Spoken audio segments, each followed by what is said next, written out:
Boeing versus Airbus, who's really winning and at what cost? The aviation industry has long been dominated by two titans, Boeing, the American aerospace powerhouse, and Airbus, the European multinational aircraft manufacturer. The rivalry is one of the most iconic in modern industry, shaping the way the world travels. From innovation and safety to politics and environmental responsibility, this intense competition has global consequences.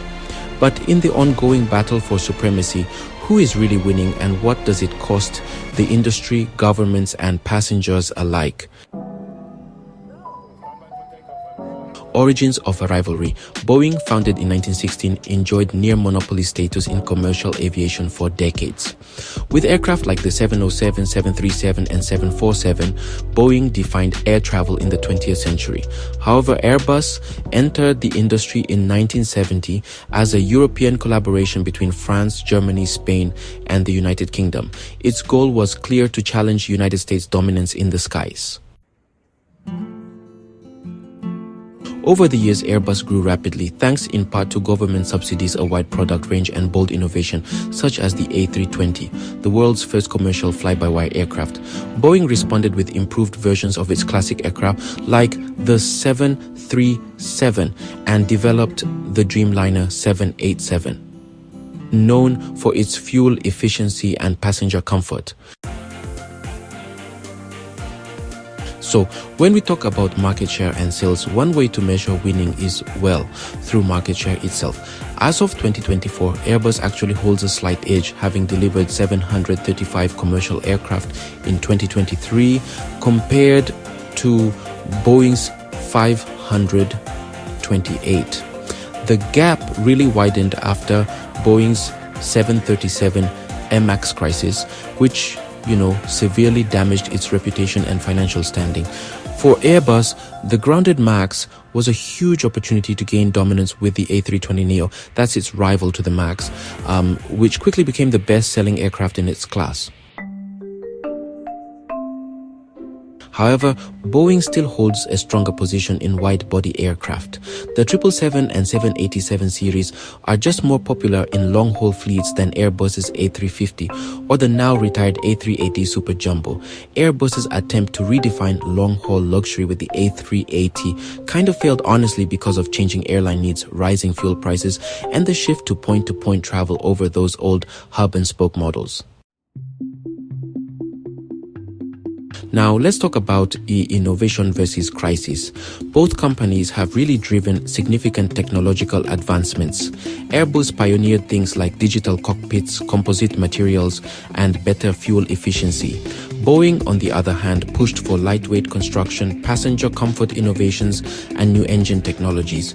But, innovation always comes with a bit of risk. For Boeing, the cost of aggressive competition and cost-cutting measures became painfully clear in the tragic 737 MAX crashes in 2018 and 2019, which killed 346 people. Investigations revealed serious flaws in software known as MCAS, training gaps, and failures in regulatory oversight. The fallout was catastrophic. Billions in losses, criminal investigations, and shattered trust. It also raised hard questions about Boeing's shift in corporate culture, from engineering-driven to profit-driven. Airbus hasn't been immune to scandal either. In 2020, it paid $4 billion in fines to settle a global corruption investigation over bribery in securing contracts. Though less deadly than Boeing's troubles, this showed that ethical concerns affect both companies. Global politics and trade wars. Boeing versus Airbus isn't just a corporate rivalry, it's, a proxy battle between the United States and Europe. Each side accuses the other of unfair government support. Boeing claims Airbus was built on subsidies, while Airbus points to United States military contracts and state tax breaks supporting Boeing. This has led to World Trade Organization disputes and tit-for-tat tariffs affecting not only aviation, but also unrelated industries like cheese, wine, and motorcycles. These political tensions, really complicate international trade and raise the cost of aircraft and parts. They also create uncertainty for airlines and investors who have to navigate shifting regulations, geopolitical risk, and rising costs. Passenger experience and airline loyalty are honestly more important than ever. From a customer standpoint, both companies offer excellent aircraft. Some passengers definitely have their preferences. The A350 is praised for its quiet cabin and humidity control, while the 787 is loved for its large windows and smooth ride. The rivalry has pushed both manufacturers to focus on passenger comfort, efficiency, and technology, which in the end really benefits travelers worldwide. Airlines, however, often split orders between both manufacturers to avoid over-dependence and, to leverage competition.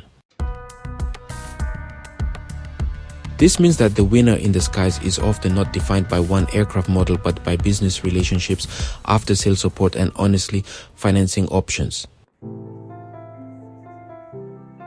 In an age of climate change, sustainability is no longer optional, and aviation is under pressure to reduce its carbon footprint. Both Boeing and Airbus are investing in more efficient aircraft, hybrid propulsion systems, and exploring a sustainable aviation fuel or SAF. Airbus recently revealed concepts for zero-emission hydrogen-powered aircraft, aiming for service entry by 2035. Boeing, being a bit more conservative in its vision, focuses on improving current technology and supporting a SAF development. So here, Airbus seems to be taking more visible risks, but honestly, the real question is whether either manufacturer is truly ready to meet the ambitious climate targets set by governments and regulators. The cost of competition. While competition drives innovation, this also creates pressure, sometimes unhealthy, to cut corners, outpace rivals, and prioritize delivery over safety. Boeing's internal culture shift after its merger with McDonnell Douglas is often cited as a case where business goals eclipsed engineering integrity. Airbus's aggressive marketing campaigns, while effective, have also faced ethical scrutiny. Both companies employ hundreds of thousands and represent national pride. But, the human cost from crashes, layoffs, and corporate scandals really reminds us that winning in aviation isn't just about numbers. It's about trust, safety, and responsibility. So who's really winning? If we look purely at numbers, Airbus is currently ahead. More orders, more deliveries, and honestly, stronger trust after the MAX crisis. However, Boeing is rebounding, and its strength in wide-body aircraft and military contracts keeps it formidable. But if we ask at what cost, the answer is, pretty sobering. Both companies have paid high prices, Boeing with tragic accidents and reputational loss, Airbus with legal fines and ethical concerns. The true winners should be passengers and airlines, but only if both companies uphold the highest standards. The Boeing versus Airbus rivalry will continue to shape aviation's future. But this isn't just a race for profit. It's a test of how two global giants can balance innovation, ethics, safety, and sustainability in one of the most complex industries on Earth. In the end, it's not just about winning, it's about how you fly the race.